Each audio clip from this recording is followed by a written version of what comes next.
은혜 받으실 말씀은 마태복음 18장 18절로 20절 말씀입니다. 마태복음 18장 18절로 20절 신약성경 30페이지 보겠습니다. 18절부터 20절까지 우리 한 목소리로 봉독해 올리겠습니다. 시작. 진실로 너희에게 이르노니 무엇이든지 너희가 땅에서 내면 하늘에서도 내릴 것이요 무엇이든지 땅에서 풀면 하늘에서도 풀리리라. 진실로 다시 너희에게 이르노니 너희 중에 두 사람이 땅에서 합심하여 무엇이든지 구하면 하늘에 계신 내 아버지께서 그들을 위하여 이루게 하시리라. 두세 사람이 내 이름으로 모인 곳에는 나도 그들 중에 있느니라. 아멘. 우리 동역자의 인사. 나의 기쁨이요 멸류가 아닌 당신을 사랑하고 축복합니다. 우리 인사합니다. 멸류가 아닌 남을 축복하며 산다는 것은 굉장히 복된 삶입니다. 왜냐하면 내가 나의 자신을 축복하지 않고 남을 축복한다는 것은 내 안에 축복이 이미 흘러 넘치는 것이기 때문입니다. 우리 다시 한번 자신 있게 앞뒤 옆 사람 손을 잡고 나의 기쁨이요 멸류가 아닌 당신을 사랑하고 축복합니다.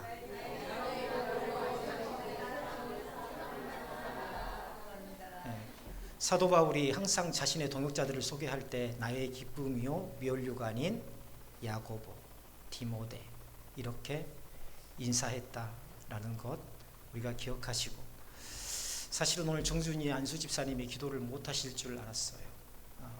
췌장암 수술하시고 또 전이가 되어서 굉장히 힘드신 가운데에 항암을 하시면서 사실 여기 나올 수 있는 그런 체력조차도 굉장히 어려웠을 텐데 이렇게 옷을 갖춰 입고 나오셔서 기도해 주시니 또한 은혜이고 기도하는 것이 또한 기적이고 또한 하나님께서 회복과 치료의 손길로 인도해 주실 줄로 믿습니다. 교회는 믿음의 공동체예요. 믿음의 공동체라는 것은 교회가 본질적으로 공동체 안에서 그 본질적인 사명을 수행할 수 있다는 겁니다.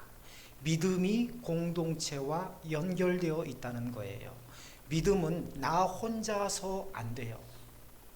예배당에 안 나오고 공동체에 속하지 않고 나 혼자 집에서 기도하고 예배드리고 TV를 보면서 영상을 보면서 예배드리는 이것은 진정한 믿음이라 할 수 없다. 성경에 보면 항상 믿음 자체가 하나의 공동체성을 띠고 있더라는 것입니다. 우리가 잘 아는 것처럼 구원은요 각자의 신앙 고백으로 이루어집니다. 그리고 각자의 신앙에 따라 분명한 길을 가게 되죠. 천국이냐 지옥이냐 둘 중에 하나입니다. 히브리서 9장 27절에 보면 한 번 죽는 것은 사람에게 정하신 것이라. 이것을 피해갈 사람이 없다라는 겁니다. 누가 정하셨어요? 하나님께서 정하셨다는 거죠.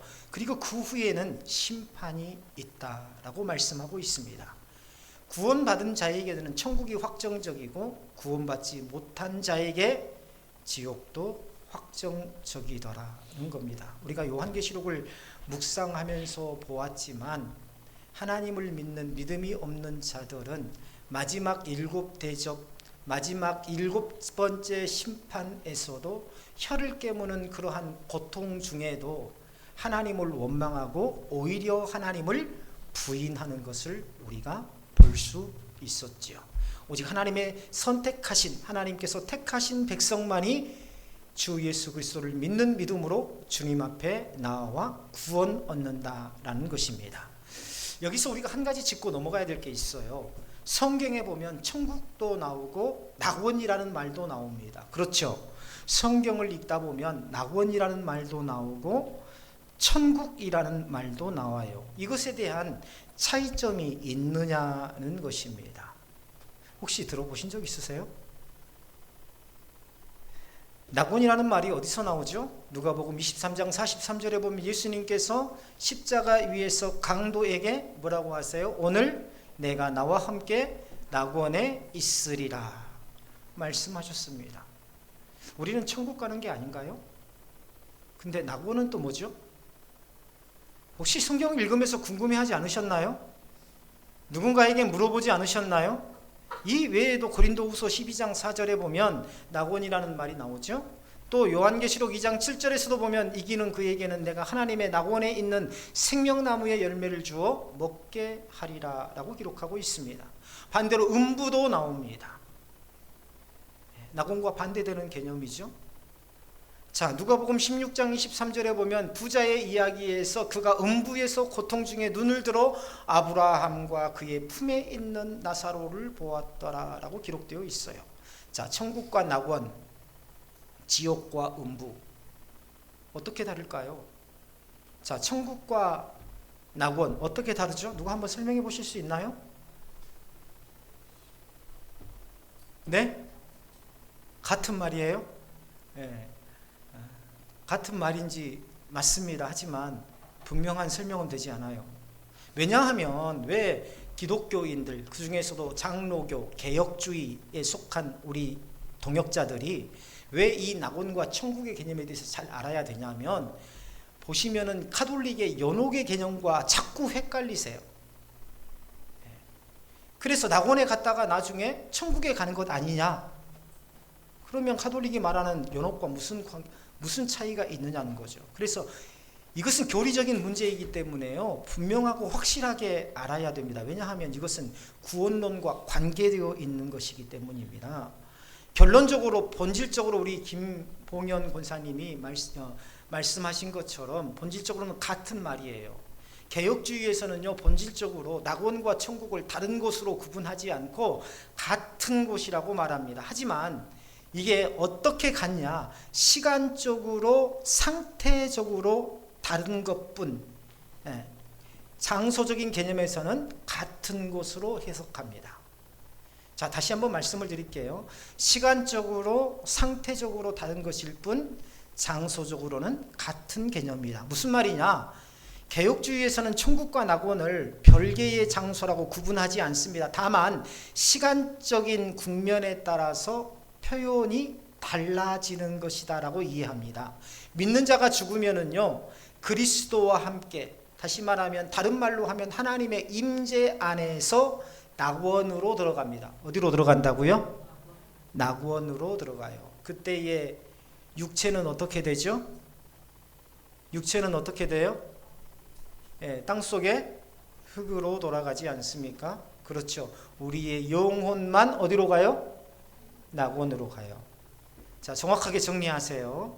전도서 12장 7절에 보면 몸은 흙으로 돌아가되 영은 그것을 주신 하나님께로 돌아가리라. 자, 이것을 중간 상태라고 합니다. 낙원으로 들어가는 것을 중간 상태라고 해요. 다시 말하면 우리는 이 땅에서 죽으면 어디로 가요? 육체는 흙으로 돌아가고, 우리의 영은 어디로 가요? 낙원으로 간다.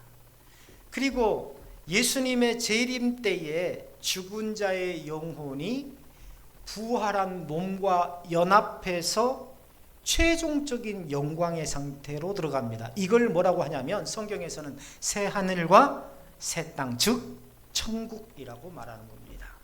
이해하셨죠? 자, 개념 정리가 되셨어요? 그래서 장소적으로는 같은 곳이에요. 그러나 영만 갔다가 예수님 재림 시에 모든 산자와 죽은 자가 부활할 때에 육체가 부활하여서 영혼과 연합해서 신령한 몸을 이루어 새 하늘과 새 땅에서 사는 것, 그게 바로 뭐예요? 천국이라 한다. 성경은 이처럼 낙원과 천국의 개념을 분명하게 구분하고 있지만 장소적인 개념이 아니다라는 겁니다. 시간적인 개념, 예수님의 재림을 기준으로 해서 전과 후로 분명한 기준을 가지고 기록하고 있다라는 것을 우리는 깨달아야 됩니다. 자, 그래서 요한계시록 21장 1절부터 3절에 보면 또 내가 새 하늘과 새 땅을 보니 하나님의 장막이 사람들과 함께 있음에 라고 말씀하고 있습니다. 정리해 보면은요, 낙원은 성도가 죽은 후에 영혼이 즉시 들어가는 임시적인 상태를 말하는 것이고, 그 다음에 천국은 부활한 후에 몸과 영혼이 연합해서 영원히 거하는 최종 상태를 지칭한다라고 말합니다. 이게 개혁주의 장로교의 낙원과 천국에 관한 정확한 교리입니다. 아셨어요? 네. 이게 잘 정립이 안 되면 카톨릭에서 말하는 연옥과 막 헷갈려서 구분을 잘 못하는 것이 있습니다. 우리가 죽으면 낙원에 있는 것은 뭐고 천국에 있는 건 뭐냐고 물어보시는 분들이 있는데, 정확하게 이 개념을 정리하시기를 바랍니다. 그러니까 장소는 같지만 낙원은 주님 재림 전에 그리스도와 더불어서 죽은 자의 영혼이 안식하고 있는 상태, 장소의 개념이 아닙니다. 천국은 주님의 재림 후에 죽은 자의 영혼이 부활한 몸과 연합해서 그리스도와 더불어 영원한 영광 가운데로 들어가는 상태를 말합니다. 그러면 여기에서 의문이 생겨요. 아까도 이야기했지만 가톨릭에서 말하는 지옥과 천국의 중간 단계가 있죠? 어디요? 연옥이 있죠. 연옥. 바로 연옥입니다. 가톨릭에서 말하는 연옥과 개혁주의 장로교에서 말하는 낙원은, 오늘 우리가 읽은 성경에 보면 이 낙원은 어떻게 다르냐는 것이죠. 둘 다 일종의 천국에 들어가기 위한 중간 단계가 아니냐, 결국은 같은 것이 아니냐라는 그런 의문이 생길 것입니다. 그러나 완전히 다릅니다. 카톨릭에서 말하는 연옥의 개념은요, 장소의 개념이에요.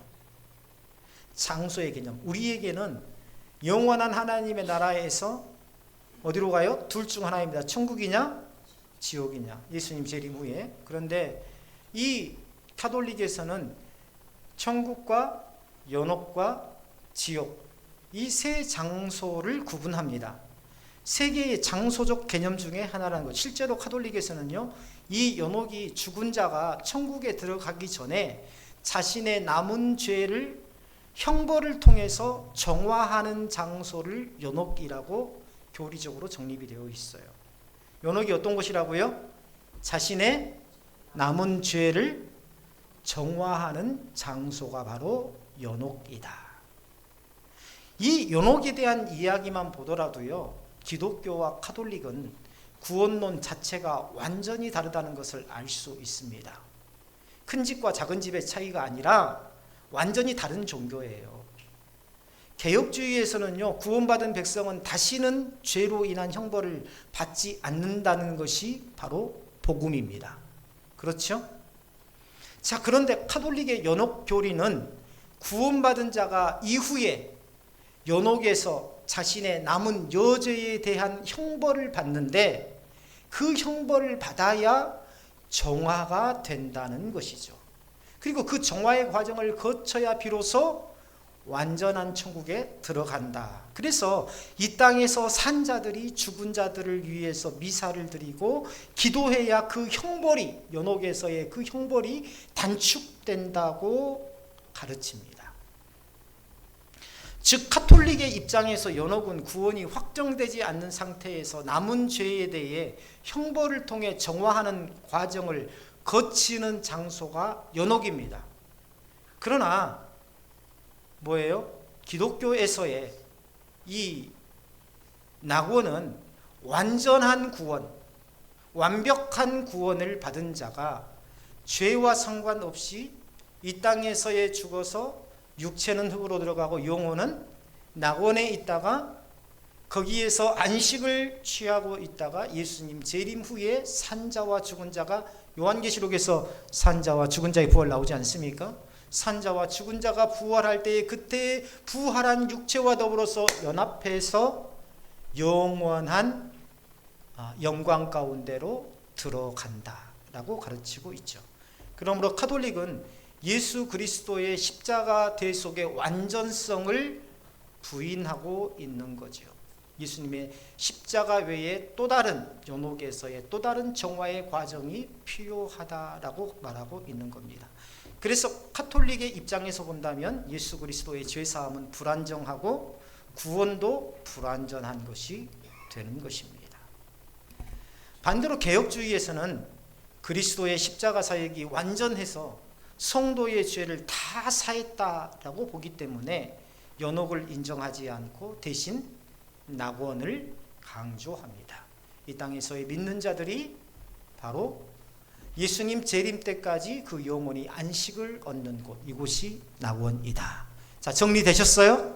천국과 낙원의 개념에 대해서 정리되셨어요? 네, 가온아, 정리됐니? 물어봐도 돼? 우리 다음 세대들만 보면은 참 든든하고 예쁩니다. 내년에 우리 다음 세대들만 데리고 또 우리 보호자 한 명씩 데리고 한 분씩 데리고 인도 뭄바이 비전 트립을 갈 예정인데요. 그때 장년들은 죄송하지만 못 가십니다. 왜냐하면 다음 세대들 데리고 가서 인도 대학을 순회할 거예요. 인도 대학. 그래서 사실은 인도가 우리보다 못 사는 나라라고 생각하는데요. 이번에 우리가 뉴스를 통해서 보았지만 인도는 IT 쪽으로는 우리나라보다 훨씬 더 앞서 있는 나라입니다. 학습적으로, 이 공부적으로, 지식적으로는요, 우리나라보다 더 치열하게 공부하는 데예요. 거기는 우리나라는 1학년 되면 해가 지나면 2학년 되고 해가 지나면 3학년 되지만 고등학교 때까지는 의무교육이죠. 거기는요, 한 학년 올라갈 때마다 승급 시험을 거쳐야 됩니다. 그래서 그 시험을 통과하지 못하면 그 학년에 올라가지를 못해요. 그래서 미국에서 대부분 나사라든가 IT 계열에 종사하는 대부분의 사람들이 전부 다 인도 사람입니다. 엄청난 저력을 가지고 있는 나라가 바로 인도예요. 그래서 다음 세대들 우리가 데리고 가서 인도 대학 순회하면서 이곳 강진에만 우리 다음 세대, 우리 아이들이 꿈이 머물러 있지 않고 이 지방에만 머물러 있지 않고 세계적인 비전을 가지고 나아갈 수 있도록, 그래서 우리 아이들이 갔다 오면 전해년 봄이나 가을에 우리 장년들이 한번 다녀올 예정입니다. 기도해 주시고. 그래서 어디 이야기하다가 갑자기 그 말이 나왔죠. 자, 각자의 믿음을 이야기하다가 천국과 낙원에 대해서 이야기하게 되었는데요. 천국의 개념과 낙원의 개념에 대해서 확실하게 정리해 두고 가는 것이 좋습니다. 앞서 서두에서 말씀드렸던 것처럼 교회는 믿음의 공동체예요. 그러므로 내가 곧 교회입니다. 따라서 합니다. 내가 곧 교회입니다. 자, 이 신앙 고백 자체가 뭐냐면 공동체라는 개념이 포함되어 있어요. 교회는 뭐냐면 뭐예요? 에클레시아. 뭐죠? 우리 집사님? 예수 그리스도의 이름으로 모여서 하나님께 예배하는 자들의 모임. 에클레시아라는 헬라어 원어의 뜻이 뭐냐면 예수 그리스도의 이름으로 모여 하나님께 예배하는 자들의 모임, 복수예요. 공동체적 의미가 있어요. 그렇기 때문에 내가 곧 교회라는 것은 단수가 아니라 복수, 공동체적인 개념을 가지고 있다. 그래서 믿음이라는 것은 결코 혼자가 아니라는 것. 혼자서 집에서 온라인 예배 드리고 내가 하고 싶은 교회에 온라인 헌금하고 안 하고 싶으면 안 하고 하는 것이 교회의 개념이 아니더라. 오늘 말씀을 통해서 예수님께서 제자들에게 교회의 본질을 가르쳐 주고 계세요. 우리 18절부터 20절까지 조금 길지만 다 같이 한번 읽어볼까요? 자, 시작. 진실로 너희에게 이르노니 무엇이든지 너희가 땅에서 매면 하늘에서도 매일 것이요 무엇이든지 땅에서 풀면 하늘에서도 풀리라. 진실로 다시 너희에게 이르노니 너희 중에 두 사람이 땅에서 합심하여 무엇이든지 구하면 하늘에 계신 내 아버지께서 그들을 위하여 이루게 하시리라. 두세 사람이 내 이름으로 모인 곳에는 나도 그들 중에 있느니라. 자, 이 말씀이요, 두세 사람이 기도하면 내가 응답하겠다는 것만을 말씀하신 게 아니에요. 너희가 땅에서 매면 하늘에서도 매일 것이요 땅에서 풀면 하늘에서도 풀리리라. 이 말씀은요, 너희 두 사람이 모여서 기도하면 하나님께서 한 사람이 기도하는 것보다 더 확실하게 응답해 주겠다, 그런 말씀이 아닙니다. 교회의 권위를 이야기하는 거예요. 교회의 권위. 교회의 권위가 오늘 세상의 제도나 교회의 크기나 교회의 숫자나 또 혹은 사회의 구조나 이런 것에서 오는 것이 아니라 주님이 임재하시고 그 임재 가운데에 모두가 하나 된 이 연합의 능력에서 나온다는 것입니다. 다시 말하면 두 사람이 마음을 합쳤을 때에 능력이 나오고 그 가운데에 하나님의 응답이 있다는 거예요. 건물을 얻어서 십자가를 걸고 아무 교회라고 하면 무조건 교회가 되는 게 아니에요.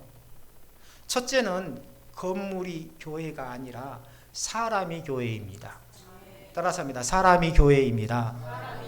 한국 교회가 처음에는 이걸 잘 지켰어요. 그런데 1980년 이후 경제적 성장을 이루면서 이 교회의 건물을 키워오기 시작하면서 이 사실을 잊어버렸습니다. 그래서 어느 때인가 교회는 사람이 아니라 건물이 된 거예요. 사역 자체가 되는 것입니다. 사역이라는 것은 교회의 일이 아니에요. 내가 삶 속에서 하나님의 감동을 받아서 하나님의 감동에 따라 주를 위한 기뻐하시는 일을 감당하는 것이 바로 사역의 본질적인 의미입니다. 그것은 개교회를 떠난 개념이에요. 각자가 우리가 교회로서의 든든한 교회로서 또 아름다운 교회로서 선다는 것은, 가정이 교회로서 선다는 것은 가정이, 개인의 삶이 하나님의 기뻐하시는 뜻을 받아서 그 뜻대로 삶을 세워간다는 의미입니다. 그것이 바로 본질적인 사역의 의미예요. 그렇기 때문에 교회는 그저 교회를 키우기 위해서, 교회를 아름답게 키우기 위해서 나중에 100명도 안 되는 숫자인데 나중에 300명 될 거야 라고 300명짜리 예배당 짓고 그렇게 하는 것이 교회의 본질이 아니라, 이 지금 있는 100명의 성도들, 이 100개의 교회를 위해서 집중하는 것이 교회의 본질적인 사명이다. 둘째는 사람 자체가 교회가 아니라 예수 그리스도의 이름으로 하나님 앞에 예배하는 자들이 모인 곳이어야 합니다. 예수 그리스도의 이름으로 하나님께 예배하는 자들이 모인 곳이 바로 뭐라고요? 교회예요. 그래서 내 가정이 교회로 세워져야 됩니다. 내 삶이 교회로 세워져야 합니다. 라고 말하는 것은 형식적인 그냥 예배, 뭐 주일 예배, 수요 예배, 새벽 예배 나와서 가정도 다 버려두고 아이들은 어려가지고 코가 찍찍 흘러가지고 더러운 옷을 막 입고 막 동네에서 막 다니는데 엄마는 교회에만 있고, 이거 잘못된 신앙입니다. 잘못된 신앙이에요. 그건 올바르지 않는 신앙입니다. 예배가 삶이 되고 삶이 예배되는 삶. 내가 하나님의 말씀대로 살려고 몸부림치는 그런 몸부림이 우리 오늘날 한국교회 성도들 간에 있어야 된다는 것입니다. 셋째, 그러므로 교회는 예수 그리스도의 이름으로 구원받은 자들이 예배하고 주의 일을 감당하는 곳이라는 겁니다. 여기서 아까 이야기했죠. 개교회의 개념을 떠난다라는 것. 우리 교회에다가 해야 돼요.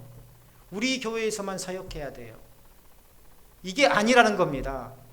내가 내 삶을 통해서 하나님의 영광을 드러내고 하나님이 기뻐하시는 일을 감당하는 것, 때로는 그곳이 어디예요? 학교에서도 될 수가 있어요. 내 직장에서도 될 수가 있어요. 그게 바로 뭐예요? 주를 위한 사역인 것입니다. 믿습니까? 예. 자, 네 번째, 바로 그러한 사람들이 유기적인 공동체가 되어서, 기계적인 공동체가 아닙니다. 유니트가 아니라 언레스예요. 유기적인 공동체가 되어서 사명을 감당하는 것이 바로 교회라는 곳입니다. 그래서 교회는 뭐예요? 이 공적인 예배, 교회에서 드리는, 예배당에서 드리는 예배를 공적인 예배라고 하는데, 이 공공의 예배에서 하는 것은 여러분들이 삶을 살면서 어떻게 사역을 감당해야 됩니다. 직장에서, 가정에서, 당신의 삶 속에서 어떻게 사역을 감당해야 됩니다 라고 깨닫게 해주고 가르쳐주고 올바른 진리를 제시해 주는 것이 바로 공적인 예배이더라는 겁니다. 자, 그래서 주님은요, 교회에 메고 푸는 권세를 주셨다. 너희가 땅에서 매면 하늘에서도 매일 것이요 땅에서 풀면 하늘에서도 풀리리라. 이 말씀은 땅에서 기도하면 하늘이 응답하겠고, 하늘에서 응답이 있으면 땅 위의 모든 일이, 땅 위에서의 모든 문제가 다 해결될 것이라는 그 말씀이 아닙니다. 앞에 말씀드렸듯이 이 말씀은 교회의 권위와 관련된 말씀이에요. 무슨 말이냐? 하나님의 뜻을 따라서 교회가 땅에서 선포하고 집행하는 일이 하늘과 이어진다는 것입니다. 좀 더 쉽게 이야기하면, 내가 삶 가운데에서 믿음으로 살려고 몸부림을 치면 하나님께서도 감동하셔서 내 삶을 도우시고 세워주신다 그 말이에요. 별도의 삶이 아니라, 하늘과 땅이 별도의 삶이 아니라 하나님께서 함께 하시고 하나님의 임재 가운데에서 우리가 삶을 꾸려갈 수 있도록, 승리할 수 있도록 인도해 주시더라 그 말입니다.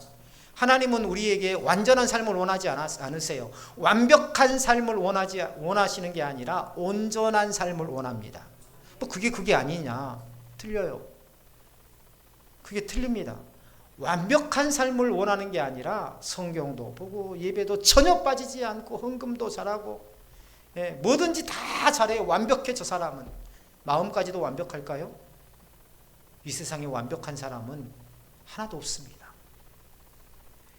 피조물이기 때문에 그래요. 하나님은 누구보다도 그걸 잘 아세요. 그래서 하나님께서 우리에게 요구하시는 것은 완벽함을 원하는 게 아니라 온전함을 원해요. 부족하지만 어때요?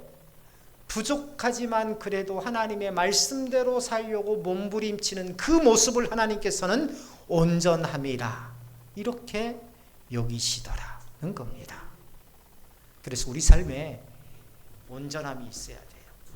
내가 묵상을 계속하지 못해도, 매일 하지 못해도, 다음 세대들 머리 한번 다 들어보세요. 다음 세대들 머리 한번 들어보세요. 요즘에 우리 다음 세대들이 매일 묵상을 해야 되는데 매일 묵상을 못하고 있는 여러 가지, 우리 아이들이요 굉장히 바빠요. 사실은 제가 모르는 게 아니에요. 보면 마음이 아플 정도로 무슨 뭐 학원 몇 개씩에다가 무슨 또 어디 무슨 모임에다가 어디 모임에다가 어른들보다 더 바빠요. 사실은. 그런데 어때요? 매일매일 하는 것도 중요하지만 더 중요한 것은 내가 못하더라도 매일매일 하려고 노력하는 것, 이것이 더 중요하다라는 것. 아멘을 안 한 것 같아요. 다음 세대들은. 한번 해볼까요? 아멘 해볼까요? 시작. 아멘. 제가 우리 전도사님이나 우리 신학생인 우리 이종호 집사님 설교할 때 항상 성도들한테 아멘을 강요하지 말라라고 제가 말씀을 드리는데, 제가 오늘 또 아멘을 내가 또 강요하는 그런 일을 벌였습니다. 자, 다시 말해서 이게 뭐냐면은요, 교회의 권세는 사람의 힘으로 좌지우지 되는 것이 아니라 권력이 아니라는 거예요. 그래서 목사의 자리가 권력이 아닙니다. 장로의 자리가 권력이 아니에요. 권력이 아니라 하나님의 뜻을 반영하는 영적인 권위의 자리입니다. 내가 권력으로 오라 하면 오고 가라 하면 가고, 그 사람의 마음과 상관없이, 그 사람의 형편과 상관없이, 그 사람의 영적인 상태와 상관없이 명령하고 복종하는 그런 관계가 아니라는 거예요. 하나님 앞에 기도하고 그 사람이 세워지기를 늘 힘쓰면서 그 사람을 위해서 무엇을 교회에서 힘써야 하는지를 살피고, 그러는 가운데 뭐예요? 모세의 모든 관심은요, 우리가 아는 모세의 모든 관심은요 어디였습니까? 자신의 이 자리를 지키는 그런 데 관심을 두지 않았어요. 백성들이 자신에 대해서 말을 잘 듣고 말을 안 듣고 이런 것에 관심을 두지 않았어요. 하나님께서 이 백성을 다 쓸어버리라 했을 때에 내가 하나님의 생명책에 내 이름이 기록되지 않더라도 이 백성을 구원하여 주옵소서.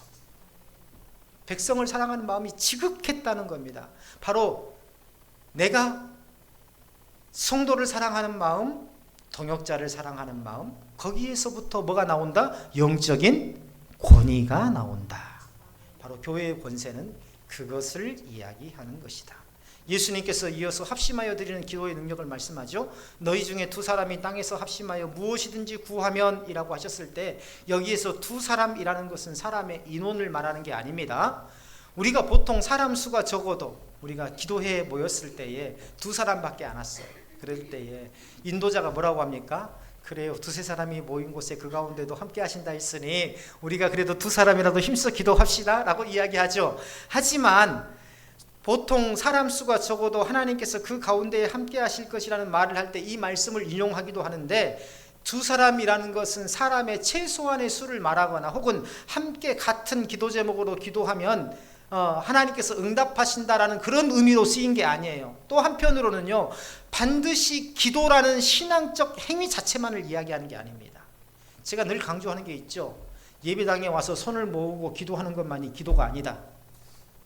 삶 속에서 말씀대로 정직하고 신실하게 살아가는 것이 진정한 기도의 본질적인 의미다. 두 사람이라는 것은요, 구약 성경에 보면 두 사람이라는 것은 확실한 증거가 될 때, 확실한 증인이 될 때 두 사람 이상 세우라 얘기했어요. 그렇죠? 어떤 사람에 대해서 재판할 때에, 죄의 여부를 판단할 때에 반드시 한 사람으로는 안 되고 두 사람이 되어야 됩니다. 이것은 확실한 증거를 위한 것이었습니다. 그래서 두 사람이라는 것은 확실한 증거자로서의 의미예요. 사람의 인원을 말한 게 아니라는 거죠. 자, 그리고 합심하다라는 말은요, 이 원어적으로 어떤 의미냐면 화음을 이루다라는 말입니다. 따라서 합니다. 화음을 이루다. 우리가요, 교회는 목사님이 말하면 무조건 따르겠습니다. 이거 잘못된 겁니까? 잘된 겁니까? 잘못된 거예요? 근데 옳은 말인지도 왠지 좀 기분이 나쁘기는 하지만 어찌됐든 잘못된 겁니다. 옳게 말씀하신 거예요. 때로는 목회자가 기분이 나쁘더라도 교회 공동체 안에서 옳은 말을 할 수 있어야 돼요. 그래야 중직자를 세운 겁니다. 그래서 중직자를 세운 거예요. 아셨어요? 예. 자, 여기에서요, 오라 하면 오고 가라 하면 가고, 목사님이 명령하면 무조건 목사님의 명령에 따르고, 이건 잘못된 겁니다. 이 화음을 이루다라는 건 뭐예요? 화음을 이루다라는 건, 화음은요 굉장히 어렵습니다. 화음이 서로 같은 음을 내는 것을 화음이라고 말하지 않아요. 그렇죠? 한 사람이 소프라노로 부르면 다른 사람은 베이스로, 또 한 사람은 테너, 또 한 사람은 뭐 메조소프라노, 뭐 이런 걸로 부르는데, 이런 것들이 어울려서 진정한 뭐를 이루어요? 화음을 이루죠. 즉 일사불란하게 한 사람이 움직이듯 여러 사람이 움직이는 마스게임 같은 것이 아니라는 거예요. 근데 교회는, 한국 교회는 이걸 자랑해요. 내가 말 한마디 하면 전부 다 일사불란하게 움직여. 우리 중직자 권사님들요, 절대 이런 거 원하지 마세요. 공동체 안에서 의견이 다르더라도 끝까지 기도하면서 그 의견이 일치될 때까지 기도하면서 함께 의견을 좁혀가야지, 무조건 따르는 것, 이게 순종이 아닙니다. 순종은 하나님께 하는 거예요. 하나님의 말씀에 합당하게 하는 것이 순종입니다. 화음이다. 진정한 의미의 화음이다. 그것이 오늘 이 성경이 말하는 합심이고 우리가 늘 강조하는 동역입니다. 이처럼 서로 다른 음이 만나 하나의 아름다운 화음을 만들어내듯, 교회가 각기 다른 사람들이 하나님의 뜻 안에서 마음을 모아서 사역을 감당할 때에 비로소 힘과 능력이 발휘되더라. 가정도 마찬가지예요. 남편이 여자가 함부로 조용히 안 해? 내 말대로 해. 내가 가장이잖아. 이런 가정은 절대 세워지지 않습니다. 이런 가정은 절대 행복하지 않아요. 나와 아내가 다르다는 것, 나와 자녀가 다르다는 것, 이것을 인정해야 됩니다. 그 안에서 서로 뭐예요? 한 아름다움을 만들어가는 것. 이게 바로 진정한 의미의 화평이고, 진정한 의미의 동역이고, 진정한 의미의 화음을 이루는 것이다 라는 겁니다. 이것이 진정한 의미의 기도가 아닐까요? 각자가 예배당에서 자신의 필요한 것만을 구한다면 기독교나 다른 종교와 토속신앙과 무슨 차이점이 있을까요? 그렇죠. 예배당에서 기도하는 것과 마당에서 정한수 떠놓고 비는 것과 무슨 차이가 있어요? 자신의 필요한 것만을 구한다면 말이죠. 오늘 성경에서 두 사람이 땅에서 합심하여 무엇이든지 구하면 이라는 것은 단순히 기도 자체만을 말한 게 아닙니다. 하나님께서 들어주실 수밖에 없는 상태의 모습, 하나님께서 들어주실 수밖에 없는 상태의 모습. 예전에 어렸을 때 우리 집이 가난해서요, 전과를 안 사줬어요. 전과가 뭔지도 몰랐으니까요, 우리 부모님은. 근데 학교 끝나고 나서 공부를 하는데, 뭐 공부를 썩 잘하지는 않았지만 늘 멀리, 우리 집이 좀 외딴 곳에 있어서 늘 멀리 있는 친구한테 가가지고 그 친구가 공부 다 하고 숙제 다 할 때까지 기다렸다가 전과를 빌려와가지고 밤 9시, 10시, 어느 날은 계속 그렇게 하고 있으니까, 전과 사달라는 말 한 번도 안 했어요. 계속 그렇게 하고 있으니까 엄마가 물어보더라고요.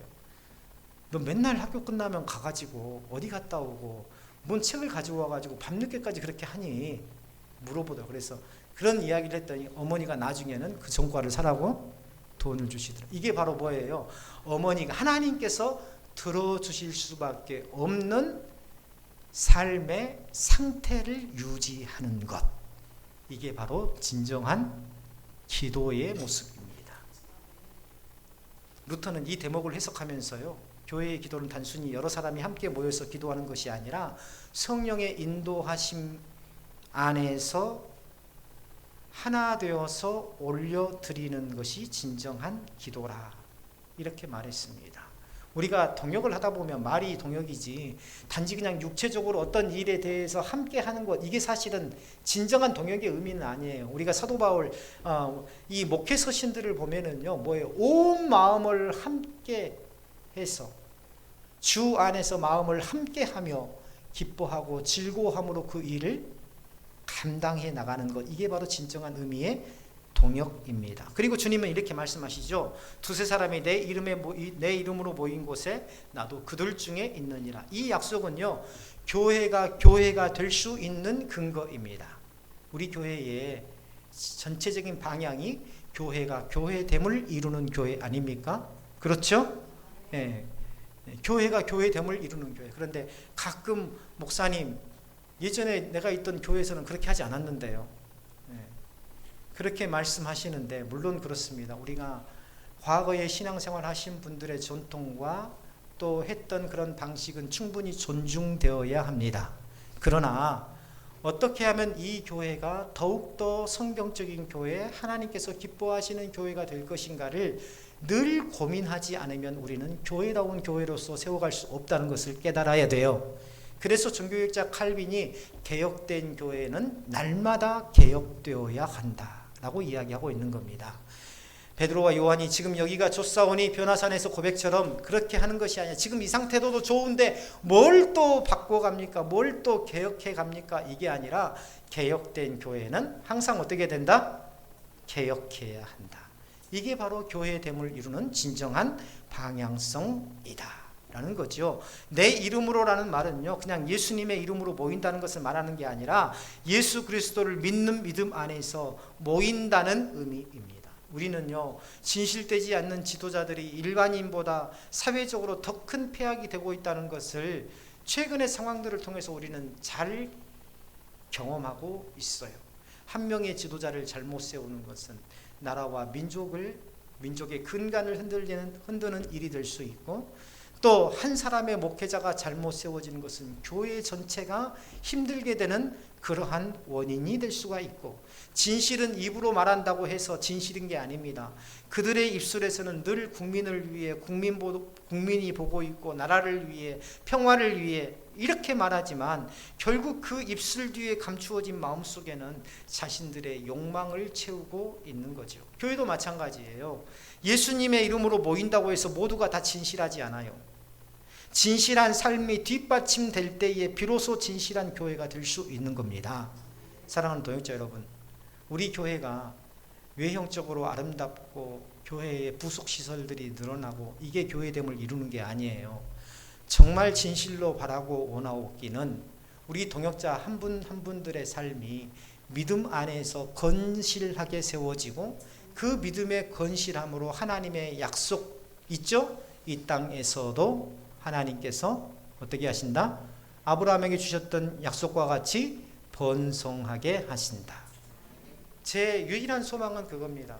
강남교회에 다니더니 저 사람의 삶이 달라지고 저 사람의 모든 형편이 달라지더라. 그게 바로 목회자의 진정한 기쁨이고 즐거움 아닐까요? 그렇게 되기를 주님의 이름으로 축원합니다. 예. 우리 동역자들의 삶이 진리에 가까워지고 진리 안에서 그 삶의 번성과 생명의 역사가 일어날 때에 비로소 우리 교회가 교회다운 교회로 세워져 갈 수 있는 거예요. 교회다운 교회라는 것은 뭔가 막 환경적으로 막 바꾸고 뭐 제도적으로 예배의 순서가 막 어떻게 되고 이게 아니라 한 사람 한 사람이 진실한 믿음의 사람으로 세워져 가는 것, 이게 바로 교회가 교회다운 교회로서의 본질적인 의미이다라는 겁니다. 자, 말씀의 결론을 맺겠습니다. 교회의 권세와 기도의 능력 그리고 연합의 힘은 모두 주님의 임재 가운데에서 흘러나옵니다. 그 임재가 바로 교회의 생명이고 가정의 생명이에요. 오늘 또 주님은 말씀하십니다. 두세 사람이 내 이름으로 모인 곳에 나도 그들 중에 있느니라. 형식적인 예배, 형식적인 예배 참석, 형식적인 찬송. 이게 뭡니까? 결국은 시간을 허비하는 겁니다. 온 마음을 기울여서 주님 앞에 집중하는 그런 시간. 이게 바로 내 이름으로 모인 곳이라는 진정한 의미가 아닐까요? 그 가운데에 주님의 그 거룩하신 손길이 우리의 삶을 회복시키고 주님의 그 주권적인 권능의 손길이 우리의 삶을 인도하시는 놀라운 은혜를 한 주간에도 맛보시기를 주님의 이름으로 축원합니다.